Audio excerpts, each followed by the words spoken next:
So many of us are caught up with the World Cup at the moment. So the story I have for you this week, Poppy, is forget about winning the World Cup.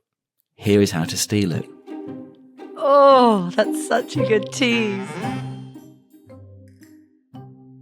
And actually, I've said we're caught up in the World Cup. I'm not. Are you? No. No. Neither of us could give a damn. I love the frivolity. I love that other people, I don't want to yuck anyone's yum, which is a very American phrase, but I'm here for it. And I'm like many blossoms bloom, but I didn't give a flying fuck. I did follow the Knicks basketball and I really enjoyed it. But like on the day when everyone was like streaming out into the streets of New York partying. Yeah, the last two games I watched. But we should mention, I would be loath if we did not mention that you have a new series out. Do you want to just give it a little plug before we crack on with your football garnish? Absolutely. It's called The Surgeon of St Helena, and it is the reason I went to the little tiny island of St Helena recently in the South Atlantic, and it is a sort of second series to Pitcairn, to the series I did about 2 years ago, a year and a half ago, called the Pitcairn Trials. Someone got in touch with me saying, I listened to your series, and basically with a ever-increasing sense of dread and realisation that I know of a very similar story. Like, it's the juiciest email to receive. So it's a different island. It is a different set of problems. This involves a criminal surgeon. But again, it sort of asks the question of, what do people do when they are thousands of miles from oversight and accountability, or properly good oversight and accountability. And so it's a kind of crime story that turns into a bit of a sort of mini post office scandal, as we would know it here in the UK. I don't know if that sort of travelled over to the US, but just like this great, massive fight for injustice. And I think it's a rip-roaring listen. So download it if you like. And as I say to people, even if you don't listen to it, just download it. Every little helps. The Surgeon of St Helena. Like people's mums who like leave the TV to get extra downloads. You know what I mean? Like the sense of viewership. I haven't listened to it, I will admit, but I'm going to listen before we next record and let you know what I think. I will say, I will add that to your point about getting tips, it's interesting as a journalist because once you write a story about one thing, people get in touch with more on that subject, and that's how people become specialists. So you've really found your niche in exotic islands, which I think is a very incredible play, I will say. Luke's like, I have to report from very beautiful and exotic places. That's my niche. Other people like myself, it's the murder of people in horrible dark places. So what have you got for us this week? So this is how to steal the World Cup, and it is not as simple or as linear, is that the way to say it, as you might think. So we are in 1966, and why, Poppy, is that an important year World Cup-wise? That is when England won the World Cup last. 10 points. And it was, and Bobby... Davro? What's his name? Charlton. Kennedy. Bobby Charlton. He was the captain, and it was a big moment. And if we think of the 60s, we think the Beatles. Like, if Britpop of the 90s with Tony Blair, we're thinking World Cup, 60s Britain, a high point. Everything's groovy. Post-war, everything's groovy and everyone's on acid. Totally. Well, that was July 1966 was when England won the World Cup. But this story actually takes place in January 1966. So ahead of the tournament, the FA, the Football Association, had the trophy. So this isn't the World Cup that you might know and love and recognise now. This was the sort of OG World Cup called the Jules Rimet Trophy. It was introduced in 1930 when FIFA launched the tournament under boss Jules Rimet, who was in charge of FIFA from 1921 to 1954. So ahead of the 1966 games, which was being held in England, the FA had the trophy ready earlier that year. This little vintage one, and it didn't look like the melted bald head egg thing. Yeah, exactly. No, this is a more kind of like little winged figure. This one is. Okay. So it's actually kind of because we're peak interwar period. I'm thinking Art Deco. I'm thinking glam. Totally. Yes. And now we're in the 60s. The war is over, and there it is coming to the UK to go on its grand tour ahead of the World Cup. Exactly. And people want to see it. It wants to be on display in places. Stanley Gibbons, the stamp people, if you know London on the Strand, they've got that sort of big bit there. They were holding a stamp exhibition in Central Hall in Westminster. So they said, oh, can we have the trophy and show it as part of our big exhibition? And the FA said, yeah, fine. This place was full of expensive rare stamps, £3 million worth. So, of course, it's going to be decent security. The trophy is worth £3,000. So it's insured, it's guarded, and it's put in the first floor of Central Hall. And it's guarded by 4 uniformed guards, 2 of them in plain clothes, and 1 is permanently by the showcase. It later turns out one of the security guards was 74. Hey, you could be a young 74. I think there's 2 things worth pointing out. You said it's worth £3,000, which doesn't sound a lot now. Presumably, by today's standards, significantly more. Yes.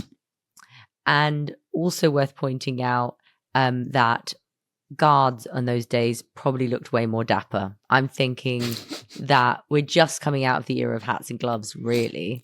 It's the 60s, so I bet they looked really great. And so we're not, armed guards now, it's Jason Bourne, it's like T-shirt with a suit jacket, whereas I bet they looked really smart. And there they are in their stamp collection exhibit on the Strand. Bless them. But they might have looked dapper, but they were actually useless. So between 77, what do you expect? So between one of the rounds that they would do every hour, so between the 11 o'clock one and the one at noon, it vanished, the trophy. I was like, oh shit! Oh, no. Where's this One gone? of them definitely went for a pee. If anyone knows a man of that era, of that age. So what had happened, very lo-fi, the lock had basically just been bust open, and inside the cabinet, no trophy anymore. And God bless the head of security of the firm who'd been tasked with guarding it. He was later quoted as saying his guards had been, alongside the case, had been very alongside it. When asked for more questions, he said, look, lads, don't try to tie me down on geographical details. Oh my God. He's like, it's been stolen. Don't know what to tell you. Just leave it. The event organizer said, quote, nothing went wrong. It was just stolen. You know what? I'm going to start using that. Nothing went wrong, but the podcast was dead air. This person said, we all have room for human error, and perhaps a little human error may have crept in. Maybe a lot of human error, I would suggest at this point. The then Secretary of the Football Association said it was distressing. It said it's going to cast such a cloud over their preparations for the World Cup later on. There was global outcry. The Brazilian Football Association, remember them, even said that our people love football so much, our thieves wouldn't try and steal the trophy. Pop a pin in that detail. I'm going to say now, thou doth protest too much. Like, oh, you know what? We would never do that. Yeah. But actually the payoff on that particular detail is a lot longer term. But anyway, that'll make sense later. So the police investigation got underway, and that was a bit of a farce. Lots of random people got in touch. One man got in touch with the police to say that the trophy was in County Wicklow in Ireland. There was one guy who sent in a cutting from a German newspaper and put an X next to a man photograph that he said, I think he's the guy who did it. Someone just rang the Times and said the World Cup was in a brown suitcase in the left luggage office at Charing Cross Station. That obviously wasn't true. It's like Cluedo.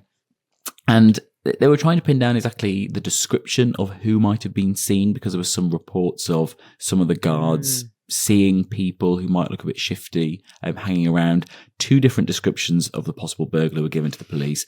One described a tall man, one described a short man. So the police put out a description which described him as average height. Bloody hell.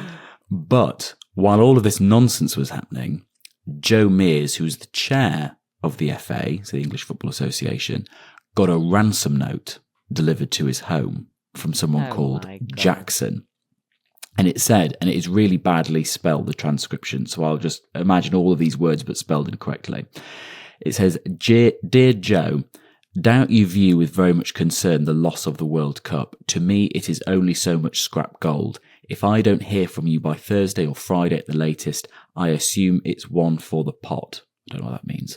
He wanted £15,000 and attached a little bit of the trophy, which he'd managed to sort of detach, and as sort of proof that he had got it. And he told Joe, the chairman of the FA, don't go to the police. What did Joe do? He went to the police. And they said, right, do as he says, but we'll give you wadges of newspaper with notes at either end. So they looked like big things of banknotes and just sort of go along with it. Joe Mears went along with the plan, including sending a signal back to the thief as requested, which was to publish in the London Evening News a note that said, willing to do business, Joe. So that was the sign that the deal was love on. this whole message in the newspaper thing. I've been investigating the Charles Lindbergh case, and that was also messages in the paper that, you know, are nonsensical to anyone else unless you're a ransom person or a kidnapper of some kind. But then is that person not having to like read the paper every day or several newspapers trying to spot these things? Well, I think you would agree which newspaper, but you're right. You'd be Good like, point. which bit of the page, what time of day, they're printing twice a day. It does feel like a lot of work, but it is a pretty, I suppose, what do you call it? Anonymous way of leaving a message before we had blockchains and whatever else. Oh, this is very gripping. So he writes the note back saying ready to do business, meaning I'm gonna give you your money. He's got the fake wad of cash from the great establishment of the British police force. But the stress was all too much for him. Joe had angina, so he had to take to bed. He just couldn't handle it.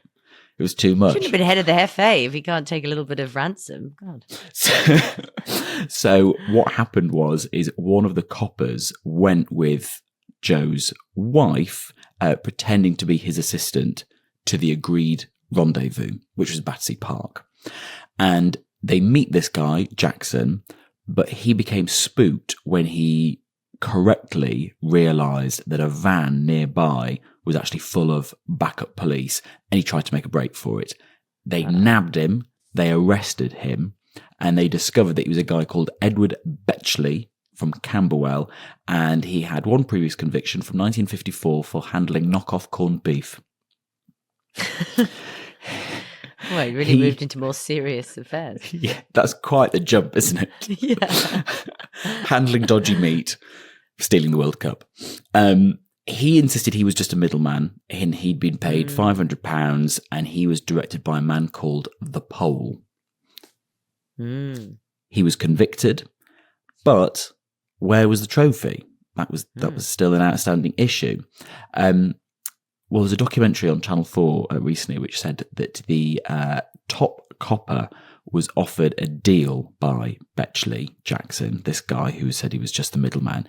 He says if he could have a female friend visit him in Brixton Prison, the cup would be returned. Now, apparently that then did happen, and 2 days later it was returned, or not so much returned, it was found. There was a guy called David Corbett who was out walking his dog, and his dog, who's called Pickles, started sniffing at an object which was wrapped up in newspaper by the hedge. He's quoted later as saying, I picked it up, it was quite heavy, it was not very big, it wasn't a very spectacular cup. At the time, the IRA were at large, so there was worries about bombs and things. So this guy said, so I put it down straight away thinking, oh gosh, this is some sort of like paramilitary bomb. Then he said curiosity took hold. So he tore a bit of newspaper off the packaging at the bottom, and he realised at the bottom there was a kind of plain disc, and he tore it and saw that there was Brazil, Germany, Uruguay, all the names of the previous winners. And he said he ran back to his wife and said, I think I found the World Cup. Oh my God. He took it to Cannon Row Police Station, where he says they replied, doesn't look very World Cup-y to me. But it was. Because it was made of corned beef. And he was quoted by The Guardian as saying that the problem with doing that, being the person who was just walking his dog Pickles and happened to stumble across this World Cup, is they thought he was involved. He said, I was suspect number one. He said, I went into this bloody great incident room with 20 coppers taking calls, and I heard one say, we've just searched the Northern Line because someone said it was under seat number 7. But Here he was with the actual trophy, and they questioned him until 2:30 in the morning. He said, I wondered if I should have chucked it back in the road. He said, I was up at 6 the next day for work. David did get a cash reward for finding the trophy and bringing it in, and Pickles the dog got a medal. David got to go to the England winners' dinner when England later won the World Cup later that year, and Pickles even had a cameo in a film that was made that year, which was called The Spy with a Cold Nose. Had June Whitfield and Eric Sykes in it. Pickles did die later that year, I should say, just to slightly undercut that good news.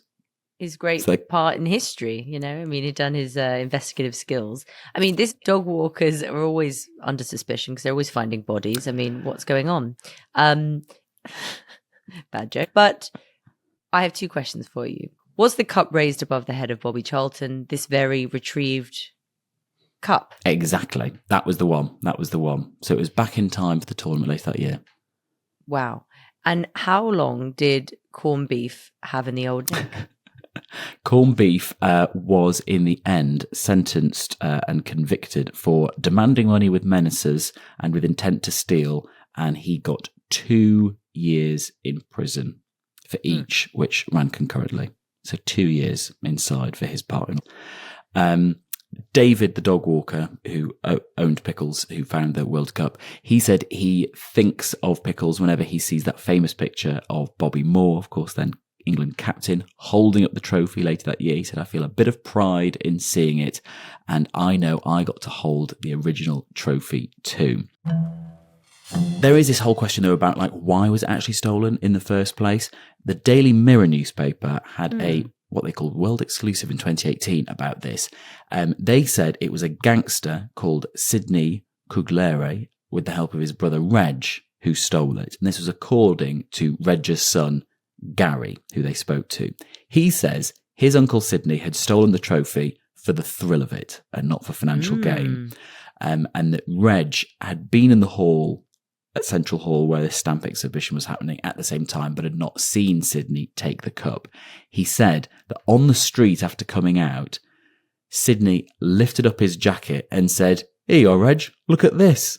And he opened the side of his jacket and showed, "Look, the World Cup, I've nicked it." He said that Gary, Reg's son, then said that the pair hid it in Reg's father-in-law's coal shed, but that they were freaking out when this became a big story and they knew that there was no way they could sell the cup. They realised they had to give it back, so wrap it up in some paper, shove it under a hedge, hope that a passing hero dog, such as Pickles, would sniff it out. What a great story. And you know, this is when something becomes a hot commodity, when it's the focus of an investigation, very hard to pass off. Lots of art thefts, they hold on to it for a long time, and then it so often resurfaces. They think they'll be able to sell it, but they can't. I suppose they could have melted it down for gold, but as an Englishman, it would have felt like a deep betrayal. Do you happen to know, Luke Jones, why they changed it to a different cup at a later point? Did they run out of space on the original? Well, it's slightly connected to the fact that actually the trophy was then stolen again later. It's cursed. It's cursed. So there was a rule brought in 1930 when they started the tournament, which said if any nation wins 3 finals, they should get to keep the trophy. Oh. Does it have to be in a row or ever? In a row. Oh. Oh, is it in a row? Sorry. I think it's just ever. Just ever, whenever, 3 finals, you get to keep the trophy. So after Brazil beat Italy in the final in 1970 in Mexico, the trophy was given over to the Brazilian Sports Confederation, now the Brazilian Football Confederation, and they had it there on display. But in 1983, 3 men stole it. A banker and football agent called Sergio Peralta recruited an ex-policeman who was nicknamed the Bearded Chico, and a guy who was a decorator known as Luis the Mustache. They tried to get another guy, Antonio Seta, involved, who was a safe cracker, but according to an article I was reading in Brazil's National Archives, he refused to help for patriotic reasons. He said his brother had died from a heart attack after seeing the Brazil captain Carlos Alberto Torres lift the trophy after Brazil beat Italy. So he was like, can't get involved. Fair enough. And then apparently they came up with the plan drinking at a bar. and it was in this bulletproof glass case, but with a wooden back to it because it was hanging on a wall. So they just prized open the wood up the back, got the trophy, made off with it. They were all arrested, but all fled after their sentencing. And it's a real mystery as to what happened to that trophy. Some say they melted it down because a sort of a person who dealt in precious metals was part of the party who was arrested. But they are pretty much all dead now. Peralta died of a heart attack many years later. Chico was gunned down in a bar, and Seta, the safecracker who declined to get involved in the first place, died in a car accident. So there is a real mystery out there about actually where that trophy happened. Was it melted? Where that trophy went? Was it actually melted down? And maybe that is why there is now a new rule with the new trophy, the one that you would recognise, all the kind of people sort of standing up, lifting a kind of planet Earth. It's a very beautiful description, Luke, and I take back the bald melted head egg because I've never seen the bottom; I've just seen the top. But I apologise to football listeners everywhere. No, I take Google the original Jules Rimet one. That looks a lot more sort of like Art Deco and sort of post-war. To your point, you can't. It's never permanently awarded to any nation now. Oh, if you win, you get to hold it up, and then they give you a replica afterwards. Oh, and then back to FIFA it goes to stop the trophy being stolen. So there you go. Should you wish to, that's how you steal a World Cup. I love it. Of course, with the title that you teased, I had anticipated a kind of Red Sox situation in which they cheated, but this is even better. And I will say, I will paint a little picture for you. I returned to Los Angeles having done some field work in close to San Diego on a true crime documentary forthcoming. And I was asked by my Brazilian neighbor whether I would like to go out and listen to some Brazilian music in celebration for the game tomorrow. And I hear that they will be playing against Norway very shortly. She was hoping that they would do very well. And it was all very festive. And I Brazilian danced the night away prior to coming here. All those details of the football element of that, you seem so unsure of. You know, when someone's like sort of testing every word that comes out their mouth with a kind of, is this right? And it's a game which involves a ball. Now, I have a little amuse-bouche that is also on the football theme. Fabulous. We're so sporty, aren't we? We're such sports lovers. But did you ever play any kind of competitive sport, Luke James? What do you think? I'm going to take that as a no. He was a competitive radio presenter. Yes, and me as well. I did do trampolining, but I wouldn't say I was good. One of my early series that I made with Alice Fiennes was about people who faked their own death through history, pseudocide. And each episode of the first season of the 9 episodes was a different story of someone faking their death. And one of them was on a football theme that I will share with you now. So I'm taking you to Dublin in 2018, where a man named Fernando Caro was on his sofa playing some video games when he gets a call from his boss, who's been concerned to learn that he's apparently dead, that he died in a motorbike accident. So Fernando finds this very strange and he says, "No, I'm absolutely fine. I don't know where you've picked that up." And it turns out his football club had spent the entire weekend in mourning. Tributes had gone up. The match had been cancelled in his honor. His teammates were devastated, all because someone who at the club who simply didn't want to play that weekend had told everyone that it was because a teammate was dead. That is Fernando. And figuring a fake death was a cleaner excuse than a dodgy knee, and in fact wouldn't fit the rules of an exemption because there'd already been some missed games. It worked pretty well. It meant that they were able to, have the minute's silence before the games and they could move on. But there was the wrinkle that everyone, started to ask questions about this local man who'd terribly passed in this motorcycle accident. So, Fernando. So how did they think this was going to pan out? Well, I think it's a bit like Granny's dead, which many people I've worked with seem to have endless amounts of grandmas or, distant relatives. Yeah. I think it was a sort of, don't worry, Fernando's dead. And they just thought it'd be fine. When we investigated, Fernando said, he did remember sort of agreeing to be part of the excuse. You know what local leagues are like. People call it off for all sorts of things. Maybe they've got a wedding, maybe they've got a bachelor's party. And so they didn't want to be excluded. But he did remember saying that he was in fact alive. So when it became apparent that he was, alive and well and playing computer games on his sofa, it kind of went viral because it's such a funny story. So it suddenly was in British and Irish press, Europe, South America, and Fernando Caro, a Sunday League midfielder.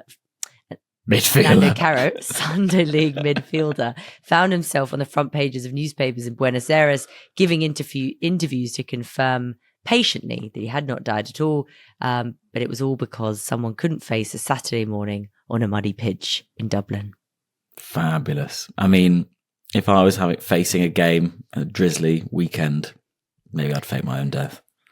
Well, you've tried it before just to get out of recording strangely. So let alone something involving physical activity. That was absolutely sensational. Thank you for that. Well, happy World Cup. Happy World Cup. Say? And also with you. For all those who celebrate. And, bring it home. I mean, we can't force this anymore. No. We'll be back to normal programming next week. But Luke, please plug for things, anything but sport. Strangely, alwaystruecrime.com is our email address. If you've got any stories to share, please no football or sporting ones. But we will take any fake deaths or trophy thefts. We would like some of those. Strangely at alwaystruecrime.com. Poppy, a pleasure as always. I release you back into the Los Angeles wild to finish your true crime documentary. Thank you so much. And to you. And another plug for Luke's podcast. Make sure you check it out. We need to make sure we deploy him all over the world to exotic places. Yeah, exactly. Yeah, need to wait for my next island assignment. Exactly. Bye. Thanks, guys. Bye.